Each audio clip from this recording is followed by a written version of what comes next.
Yo, what's up? This is Toru, and in a way, so are you. Welcome back to another episode of ProducerHead Bars. For those of you who are new to the show, ProducerHead Bars is a place where I share ideas that I've learned through the conversations that I've had with guests on the show, as well as things that I've learned through experience in sitting in this room. So with that said, today's idea will be coming from The Invisible Instruments.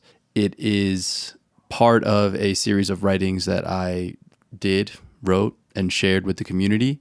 And upon subscribing to the podcast, which is free at producerhead.substack.com, you will receive the collection of Invisible Instruments, as well as Sonic Stimulus Volume 1, which is a sample pack that I created using the instruments that you can see behind me: guitars, bass, Rhodes, synths, etc. And they are all royalty free. We also offer the opportunity to have your music featured in the monthly edition of The Pocket, which is a curation of music and dope ideas that I find and share with the community on a monthly basis. So again, to receive the Sonic Stimulus Volume 1 sample pack, the full collection of the Invisible Instruments, these writings and ideas, one of which I'm about to share, as well as the opportunity to feature your music, producerhead.substack.com. It is free to subscribe, and you'll receive all three of those things that I just mentioned. So with that, today's idea: from paralyzed to productive. Use the Piñata method to stop freezing and start finishing. So I know that I still experience this years into making music, which is at times I sit down and I freeze, and I find myself procrastinating or avoiding. Maybe I'm scrolling, maybe I'm cleaning, maybe I'm doing things that I don't normally do, and realizing that it's just because I'm avoiding what it is that I actually want to do in terms of my creativity or my music. And I don't necessarily think that procrastination or avoidance is laziness. I've kind of found that it's an indication that maybe I'm overwhelmed. And so that overwhelm or that sense of not knowing what to do can come from just a lack of clarity on what your path forward is. So delaying a project isn't the end of the world. I think unaddressed, it can become creative neglect. And in the most extreme cases, you can get to a place where you quit altogether. And that's obviously something we want to avoid as musicians here. An album is a significant undertaking in comparison to sketching an idea. However, keep in mind that larger projects are always made up of smaller ones. A wall, no matter how big, is laid one brick at a time. And when we forget this, we fail, not because we lack the capability, but because we don't do anything. We fail to act. This is where this idea of the Piñata method comes in. And it's to kind of break it down in order to build it back up. The tool is essentially deconstruction for clarity so that you can kind of move forward. And so when you feel overwhelmed, instead of simply pushing harder against the wind, you can resize the next step. The Piñata method is to break the project into pieces until what you're looking at feels doable. It's like imagining the finish line of a race and walking backwards to the starting line. This method exists to navigate the sense of overwhelm, which happens when what's in front of you exceeds your capacity. The good news is you have the power to define the size of each step. And so the solution is to resize the steps until you can take them in stride. So the example, to make this more concrete, an example here is a 10-track album. And we're not getting into the artwork and the release and all of that stuff, but to just literally have 10 tracks that are done and to have a complete project.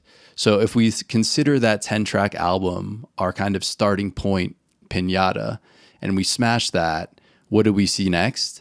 10 individual tracks mastered, ready to be kind of consolidated and released. If you smash those 10 mastered tracks again, now we see 10 tracks. Before that, they were mixed.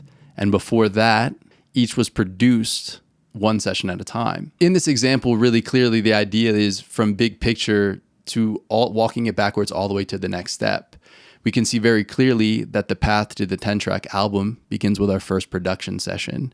This reverse deconstruction gives both a starting point and a map forward. How do you know when to stop smashing the Piñata? Well, you stop smashing when each step feels comfortable for where you are right now.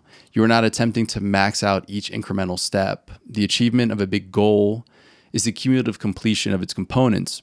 You cannot produce, mix, and master 10 songs at once. You can, however, begin to produce one song today.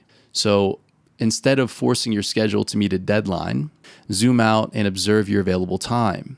Again, understanding your capacity, what time is available to you, is a more useful guide to help you arrive at personally appropriate deadlines. For more on this, you can see a previous episode of Producer Head Bars where I talked about the case for frequency, the truth and the lie, you need more time. So as always in these, I like to kind of address what I believe to be reasonable kind of challenges and counter arguments to the strategy or the technique or the tactic that I just presented. And I think one of those could be that through the Piñata method, you arrive at these really discrete, individual, small tasks. And through that, you're going to lose sight of the big picture. And so if I lose sight of the big picture, how do I know what I'm working on matters? And I think that's a valid challenge and criticism. And I think what I would say is that's kind of the intention of the design of this particular way of thinking, is that because you're starting with the biggest endpoint, with the end goal, in this case, the 10-track album, because you're starting with that, and your deconstruction starts in that place, you're by default working towards that. So the Piñata method does provide immersion in the most immediate task as a focus and to relieve you of thinking about the big picture. Because you have designed your process in alignment with the end in mind, you can focus on the individual tasks with the knowledge that they will accumulate accordingly. Another thing is the time piece, because I know for a lot of us, music is just one of the many things that we do. And so I know that I can sometimes feel a sense of urgency and scarcity around the time. So again, like a really valid criticism I think of this is like, well, what if this takes too much time? I'd rather spend my time actually working on a tune, mixing a tune, whatever it happens to be. The other side of that is through doing this, through the deconstruction of using the Piñata method, you obtain a deeper understanding of what is necessary to complete the complex project. Knowing what is necessary lets you focus on the relevant tasks and avoid detours. And I think in the end, this ultimately saves you time because you've put yourself in a position to logically trust the process because the pieces are directly mapped to your goals.